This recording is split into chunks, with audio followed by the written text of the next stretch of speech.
এই ব্র্যান্ড কোনটা? মালটা কি? এই ছবিটা দেখাও এডিটার। কেরু, তাইটা? যাই হোক, দেশীয় মাল খায়, খেলাটা ভালো। কিন্তু তাকে যে কোনো সময় বাকি রিক্সাওয়ালারা ধরে কেলাবে। আসো একটা ভিডিও দেখি রিক্সাওয়ালারা কি বলছে। ইতিমের টাকা আমার বেগম নেত্রী মাসে নামাজ ঠিক আছে দেখছিলি, আতা দেখছিলি? আরে ভাই দাঁড়াও, বাচ্চা দাঁড়াও। এই তুই দেখো আমার নেত্রী কে, যদি আমার নেত্রী জিয়াকে তারেক রহমানকে কোনো খারাপ মন্তব্য করবে, আমি পাগলা তা বরস্ত করব না। আমি বাচ্চা মারা চিন্তা করি না, যাই করে তার বিরুদ্ধে মুসলিম ভাইয়ের বউ কয় আসলে সমস্যাটা হচ্ছে অল্প পানির মাছ হঠাৎ করে বেশি পানিতে পড়লে এমনই হয়। দেখেন, রিক্সাওয়ালা সুজন জুলাই আন্দোলনে একটা সেলুট দিয়া সারা বাংলাদেশে ভাইরাল হয়েছিল। তো সেই ভাইরাল ব্যক্তিকেই এক ধরনের আমার মনে হয় আর কি টোটাল ভিডিওটা দেখা যে তার যে বক্তব্যটা নিয়ে এতটা সমালোচনা বা এই যে রিক্সাওয়ালারা তাকে মারার জন্য প্রস্তুতি নিচ্ছে, এটার মূল কারণটা হচ্ছে দুইটা। প্রথমত, এখন ক্ষমতায় আওয়ামী লীগ নাই, যার কারণে মমতাজ ইস্যুটা এখানে রিয়েকশন হয় নাই।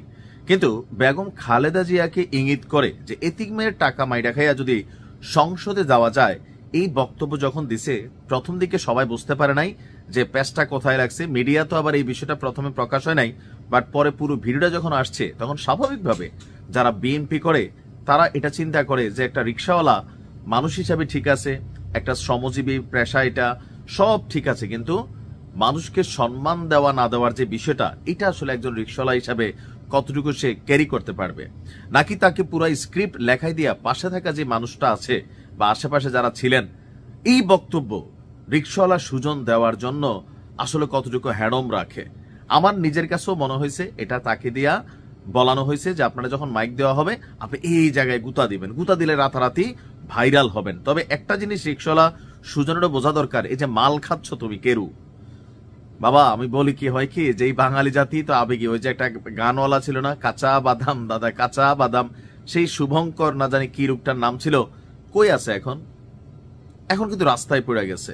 তো এরকম অনেকেই ভাইরাল হয়। তবে এই পদ্ধতিটা যেটা তার মাল খাওয়ার যে ভিডিও বা কেরুর কোম্পানির মদের বোতল হাতে নিয়ে যে ছবি, এই সুজনের এতদিন কোন রকম কিন্তু দোষগুণ বের হয় না, এখন হবে, কারণ সে একটা জায়গায় গেছে। ইভেন সুজনরে এই আসনে পরিকল্পিতভাবে পিনাকি এবং ইলিয়াস ওনারাই কিন্তু তার এই আসনটা নেওয়ার জন্য এনসিপি কে এখানে প্রভাব তৈরি করছে অথবা সুজনকে দাঁড়া করাইছে। ইলিয়াস সাংবাদিক তিনি বেশ কয়েকটা পোস্ট দিয়েছেন অলরেডি যে যেমনি হোক রিক্সাওয়ালা সুজনকে জিতাইতে হবে। এখন একটা দেশের পার্লামেন্টে যখন একজন রিক্সাওয়ালা যায়, এখন বলতে পারেন ভাই বাকিরা যারা আছে তো আইনটা সংশোধন করেন। সংস্কার কমিশন ছিল, নির্বাচন কমিশন আছেন, যে নির্বাচনের ন্যূনতম যোগ্যতা, একটা এমপি হইতে গেলে একটা রিক্সাওয়ালা, একটা চাওয়ালা, একটা দোকানদার, একটা ঠেলাওয়ালা, ভাই এরকম এমপিও তো আবার নিশ্চয়ই বাংলাদেশ চায় না, যে কথাই কইতে পারতো না, সে কি বলবে না সে বুঝবে একটা রাষ্ট্র চালানোর সিস্টেম, একটা তার যেই নির্বাচন এরিয়া থাকবে, তো এই লোক দিয়ে কি হবে? এগুলো কিন্তু আবেগী কথা না। আমার মনে হয় যে নির্বাচনের জন্য এই যে তামাশা টাইপের, হিরু আলম টাইপের, রিক্সাওয়ালা সুজন টাইপের এই সকল তামাশা রাজনৈতিক দলগুলা করতে গিয়া নিজেরাই তামাশাতে পরিণত হয়ে যায়। এনসিপির এই সিদ্ধান্তটা কি আসলে সঠিক ছিল? এই দেশে রিক্সাওয়ালারা কি একটা কোরাম? সব রিক্সাওয়ালাদের দল আছে, কেউ আওয়ামী লীগ রিক্সাওয়ালা, কেউ বিএনপি রিক্সাওয়ালা, কেউ জাতীয় পার্টি রিক্সাওয়ালা, এখন কেউ হয়েছে এনসিপি রিক্সাওয়ালা, প্রত্যেকে কিন্তু দলবদ্ধভাবেই কানেক্টেড। সো আপনি একজন রিক্সাওয়ালারে দিয়ে দিলেন, কিন্তু আপনারা যে হাসি পাতার মানে পাত্র হচ্ছেন সেটা কি মাথায় রাখছেন?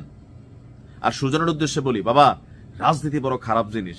তোমার যদি রিক্সাওয়ালারা ধরে ধোলাই দেয় তুমি কিন্তু কারো কাছে বিচার পাইবা না। এই মামলা দিয়ে কি হবে? তুমি এক রিক্সাওয়ালা, তোমাকে আরেক রিক্সাওয়ালা খেদাইছে যে পাগলা দেখছো। এই রাজনীতিবিদদের ফান্দের মধ্যে পড়ো না।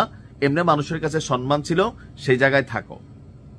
মনোনয়ন নিছো, ভালো কথা, জামানতটা থাকবে কিনা, অথবা জামানত থাকলেও নির্বাচনের আগ পর্যন্ত কথাবার্তা বলতে খুব হিসাব নিকাশ করে। আমার মনে হয় যে নির্বাচন কমিশনের উচিত যে ধরেন একজন এমপি প্রার্থীর ন্যূনতম যোগ্যতা কতটুকু থাকবে এটা রাষ্ট্রের নির্ধারণ করা উচিত। যে খুশি সেই আপনার এই যে হ্যাঁ মমতাজ যাত্রাপালার থেকে উঠে এসে হয়ে গেছে, এরকম আমরা চাই না। আমরা চাই একজন শিক্ষিত মানুষ থাকতে হবে। আপনি বিশ্বের অন্যান্য দেশে দেখেন, আর বাংলাদেশে ওই যে রাজনীতি করছে, গুন্ডা ছিল, চোর ছিল, বাটপার ছিল, নেতা হইছে, নেতা হইয়া মনে করলেন পরবর্তী সময় পার্লামেন্টে চলে যাচ্ছে, সেই চুরির মধ্যে বাংলাদেশ আটকে আছে। এখান থেকে বের হইতে হলে একজন প্রার্থীর মেম্বার বলেন, চেয়ারম্যান বলেন, উপজেলা চেয়ারম্যান বলেন, ন্যূনতম একটা যোগ্যতা থাকতে হবে, গ্রাজুয়েশন। মিনিমাম লেভেল এতটুকু থাকা উচিত। ভালো থাকুন।